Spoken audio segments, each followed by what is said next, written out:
प्यारी भूतनी। Hello Hindustan, hello India. बड़ों को ढेर सारा प्रणाम, छोटों को ढेर सारा प्यार। और मेरे सारे सब्सक्राइबर कैसे हो आप सबको ढेर सारा राम राम। दोस्तों, आज मैं प्यारी भूतनी का 22वां भाग जो है सो लेकर मैं आप लोगों के समक्ष आ रही हूँ। तो welcome back to my YouTube channel Simi की डायरी ऑफिशियल में आप लोग का ढेर सारा स्वागत है। गणपति बप्पा मोरिया। दोस्तों, प्यारी भूतनी का 21 एपिसोड में आप लोगों के समक्ष रख चुकी हूँ। आज प्यारी भूतनी का 22वां एपिसोड 22 एपिसोड लेकर मैं आप लोगों के समक्ष हूँ। तो देखिए अब कैसा लगता है इसे। तो चलिए मैं 22वां एपिसोड जो है आप लोगों के समक्ष रख रही हूँ। कोई अगर पहली बार डायरेक्ट इसी को देख रहे हैं तो शॉर्ट में मैं बता दूं कि प्यारी भूतनी का ये 22वां एपिसोड है और 21 भाग तक मैं रख चुकी हूँ। अभी तक आप लोगों ने देखा कि डॉली को जो है सो एक मिशन मिला है और उस मिशन के तहत उसे 290 लोगों की मदद करनी है। तब कहीं जा करके उसको मुक्ति मिलेगी और अपने बचे हुए आयु जितने उसके वर्ष बच गए हैं उसे भूत नगरी में बिताना होगा। उसके बाद उसके कर्मों के हिसाब से 84 लाख योनि में से किसी एक योनि में उसे शरीर प्राप्त होगा और फिर से उसका जन्म हो सकेगा। तो भूतनी जो है सो डॉली जो है सो अपना मिशन स्टार्ट तो कर दी है, लेकिन 1 महीना उसका बेकार चला जाता है और उसके बाद जो है एक छोटी सी बच्ची की वो मदद कर पाती है। तो चलिए अब मैं आगे आप लोगों के समक्ष रख रही हूँ कि देखते ही देखते 20 दिन और बीत गए थे। डॉली किसी की मदद नहीं कर पाई थी। वो पास के ही बस स्टॉप पर बनी बेंच पर बैठी सोच रही थी कि क्या भगवान जी, इस तरह तो मैं बूढ़ी हो जाऊंगी, कब पूरे होंगे मेरे ये मिशन। तभी एक गाड़ी चरमरा करके वहां रुकी। 2 गुंडे जैसे लोग उतरे और बगल में ही बने हुए टेलीफोन बूथ में घुस गए। ये गुंडे लगते हैं, इनकी बातें सुनती हूँ, शायद कोई ऐसा मिल जाए जिसे मेरी जरूरत पड़ जाए। सोच करके डॉली उस बस स्टॉप से उठ करके टेलीफोन बूथ में घुस गई। अंदर जाके उसकी बातें सुनने लगी। उसका अंदाजा सही था, ये बदमाश ही थे। हेलो हेलो, देखो सर, आज पूरे 8 दिन हो गए हैं। पुलिस को तो नहीं बताया है ना? नहीं, पैसों का बंदोबस्त हो गया है। बोलो कहाँ आना है? India gate. अरे नहीं नहीं, इंडिया गेट ने क्या कहते हैं उसको, गेटवे ऑफ इंडिया। वहीं पर एक अंधा भिखारी तुम्हें मिलेगा। तुम अपना पैकेट बैग जो भी लेके आओगे उसे दे देना। शाम तक बच्चा तुम्हारे घर पहुंच जाएगा। पुलिस को खबर नहीं करने का सर। ठीक है ठीक है। दोनों बाहर निकल के सिगरेट पीने लगते हैं। गाड़ी में 2-3 गुंडे पहले से बैठे हुए थे। चल अपन का काम हो गया, चल चलते हैं। कोई बहुत बड़ा झोल लगता है, मुझे इसका पीछा करना चाहिए, पर अंदर कैसे जाऊं? अंदर तो सीट खाली नहीं है, कहाँ बैठूं? कुछ सोच करके डॉली जो है सो गाड़ी के ऊपर ही खड़ी हो जाती है। यही ठीक है। 3-4 घंटे तक गाड़ी चलती रही, रुकती रही। कभी डीजल तो कभी खाना, तो कभी किसी को बाथरूम जाना है, किसी को टॉयलेट जाना है, कुछ से कुछ। हे भगवान, ऐसे तो सुबह हो जाएगी, मैं किसी की मदद नहीं कर पाऊंगी। आखिर डॉली की पुकार कबूल हुई। गाड़ी एक सुनसान जगह में जंगल में बनी एक कोठी जो कि खंडहर में तब्दील हो गई थी वहां पहुंच गई। सभी गाड़ी से नीचे उतरे। डॉली भी नीचे आ गई। उन्होंने डिक्की खोला तो उसमें से 2 बच्चे निकले। अरे ये 2 बच्चे, काश मैं पहले सोचती तो इसे उसी वक्त बचा करके ले जाती। अब पता नहीं कितना वक्त हो रहा है, क्या करूं क्या ना करूं, कुछ समझ में डॉली को नहीं आ रहा था। ए उतरो। 5 गुंडे महाराज उन दोनों बच्चों को लेकर के अंदर आ गए थे। 4-5 गुंडे महाराज वहीं पहरा दे रहे थे, जुआ खेल रहे थे, दारू पी रहे थे। अंदर भी लगता था कि कुछ और भी जन मौजूद थे। आ गए बॉस? हाँ, ले जाओ इन दोनों बकरों को और डाल दो उसी हॉल में। चल। दोनों बच्चों के हाथ बंधे हुए थे, मुंह पे टेप लगा था। कितना कष्ट हो रहा होगा इन मासूम को। 1 महीने ही दुख नहीं भोगा भोलेनाथ। इस धरती पे और भी बहुत दुखी लोग हैं। डॉली को गुस्सा आ रहा था। मन में हो रहा था कि सभी को मार पीट करके बच्चे को लेकर भाग जाऊं, पर वो हड़बड़ में कोई गड़बड़ नहीं करना चाहती थी। कोई बात नहीं डॉली, तू धीरज रख, तू धीरज रख। डॉली खुद को समझाती है। ये कैसी जगह है, बिल्कुल भूतहा। यहाँ कोई भूत नहीं जो अच्छा हो और इन बच्चों की मदद कर दे। अगर वही मदद कर देता तो मुझे यहाँ आना नहीं पड़ता। यहाँ तो मुझ भूतनी को भी डर लग रहा है। भगवान, कितनी पुरानी है ये हवेली। दोनों गुंडे दोनों बच्चों को घसीटते हुए ऊपर ले आया। कोठी की दीवारें चरमरा रही थी। लग रहा था कि अब गिरी तब गिरी। डॉली को तो दीवार को छूने में भी डर लग रहा था, कहीं ये छूते ना गिर जाए। दोनों ने ताला खोला। वो तेरी डॉली के मुंह से तो चीख ही निकल गई। इतने बच्चे? उसने गिनती शुरू कर दी। 20। इन दोनों को मिला करके थैंक यू भगवान, पूरे 20 की मदद कर दूंगी, पर आज तो लगता है कि नहीं हो पाएगा। पता नहीं कितना वक्त हो चुका है, कहीं घड़ी भी नजर नहीं आ रहा है कि कितना बज गया। डॉली अपने में ही खोई थी कि उन बदमाशों की आवाज सुन चौंक पड़ी। चल इनके हाथ खोल दे, फिर पट्टी भी खोल दे। दोनों बच्चे और भी बच्चे को देख करके डर गए। चल आज से ये तेरा घर और ये तेरा परिवार, समझा? दोनों हंसते हुए ताला बंद करके बाहर आ गए।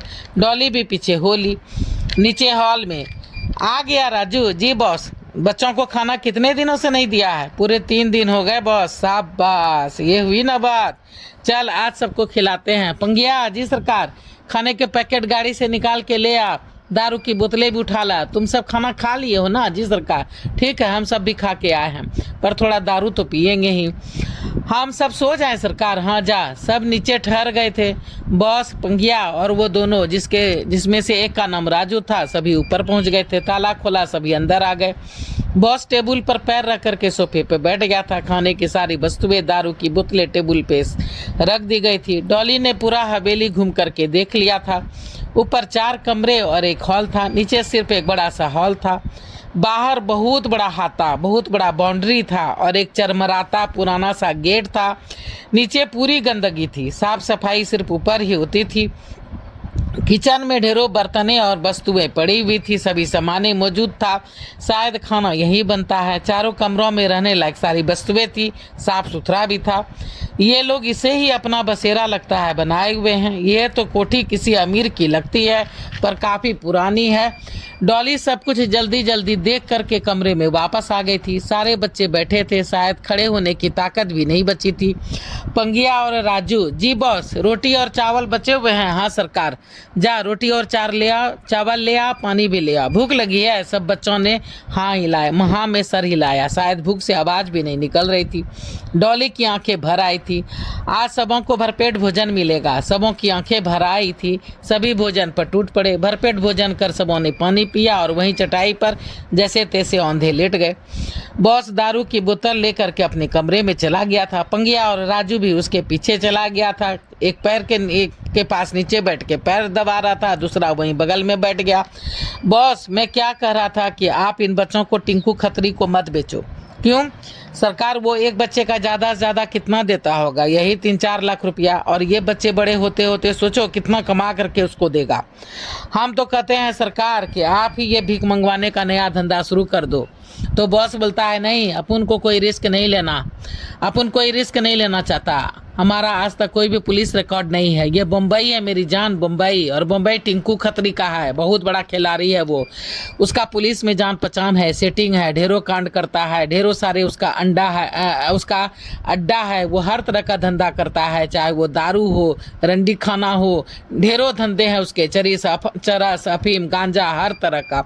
समुंदर में रहकर मगरमच्छ से बैर नहीं करना। अपन दूर दूर से बच्चे लाता है, साला कोई मगजमारी नहीं। पुलिस को मत बताना कह करके आराम से बच्चों को लेकर यहाँ पहुँच जाता है। और यहाँ पहुँचने के बाद पैसे लेने अपना आदमी भेज देता है। आदमी पैसा लेकर के भी आ जाता है, पैसा भी अपना और बच्चा भी अपना। और जब माँ बाप को बच्चा नहीं मिलता है तो मगजमारी करो, थाना जाओ, रिपोर्ट लिखाओ, रो धो। अपन को क्या, पुलिस उसी को डांटती है। इतना दिन कहाँ था ये माँ बाप और इस मूर्ख माँ बाप का ममता और डर। इसी का तो अपन फायदा उठाता आया है और इसी का फायदा अपन उठाता रहेगा। अब तक अपन 100 बच्चों को देश के अलग अलग जगहों में ले जाकर टिंकू खत्री को बेच चुका है, पर बिल्कुल राफ साफ अभी तक कोई रिकॉर्ड नहीं है मेरा तो कोई असली नाम भी नहीं जानता। यहाँ तक कि टिंकू खत्री को भी मेरा अता पता और असली नाम नहीं मालूम। इधर कुछ दिन पहले पुलिस की रेड पड़ी थी। कोई आ गया था सिरफिरा साला सिंघम दे करके। मजबूरन टिंकू खत्री को अपना 20 बच्चा को खलास करना पड़ा। और वो साला खत्री है, खत्री। आम का आम, गुठलियों का दाम।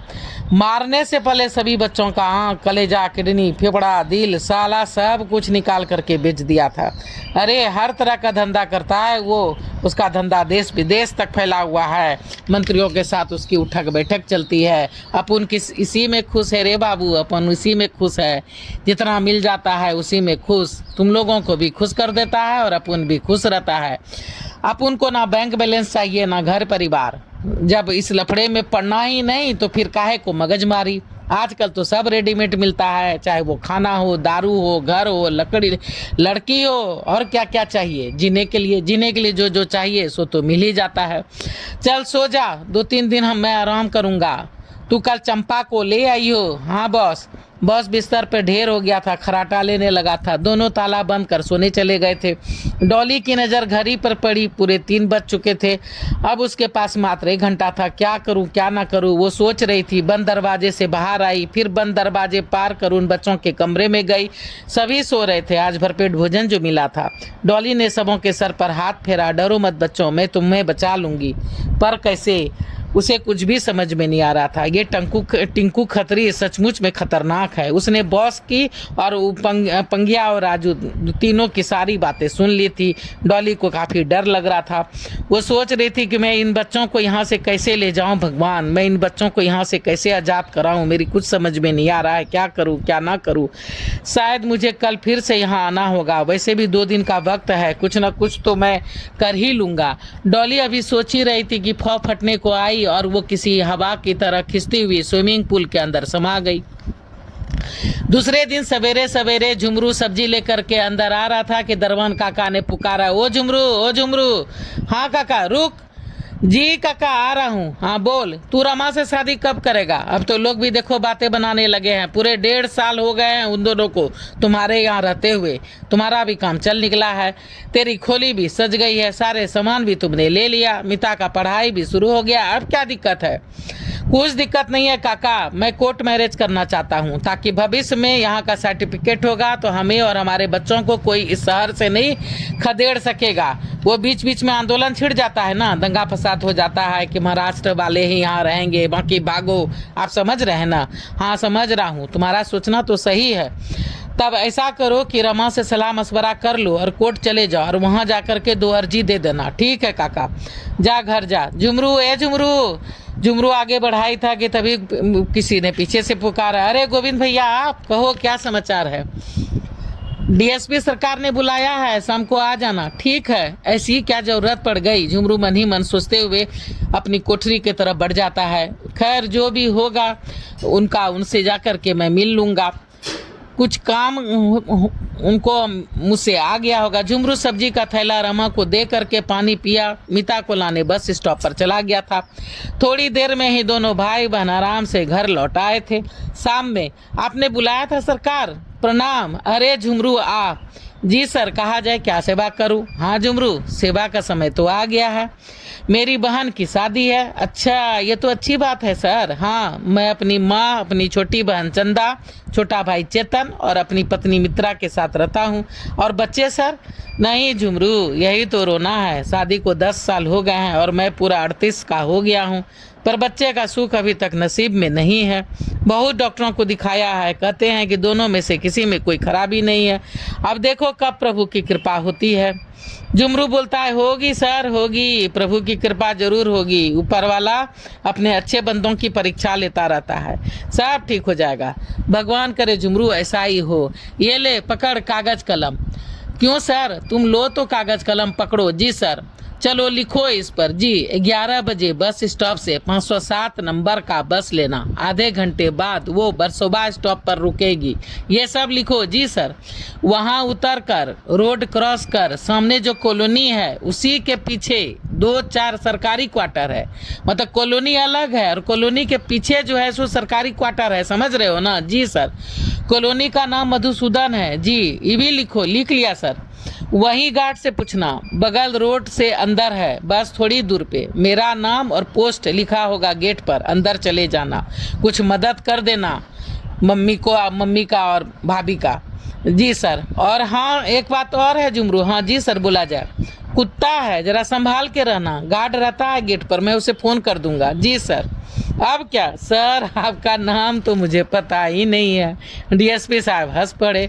मेरा नाम भी नहीं जानते हो? नहीं सर, सॉरी सर। अरे कोई बात नहीं, मेरा नाम रतन सिंह है। जी सर। ये भी लिख ले, वरना ये भी तू भूल जाएगा। नहीं सर, नाम याद रहेगा। ठीक है सर, मैं कल चला जाऊंगा। हाँ अब जा। झुमरू जो है सो डीएसपी साहब से मिल करके कोठरी पे वापस आ गया था। तो चलिए दोस्तों, मैं प्यारी भूतनी का 22वां एपिसोड यहीं पे समाप्त करती हूँ। फिर अगला एपिसोड लेकर के फिर आप लोगों के समक्ष आऊँगी। अब देखिए कि डॉली कैसे उन सब बच्चों की मदद करती है, डॉली और आगे क्या क्या करती है।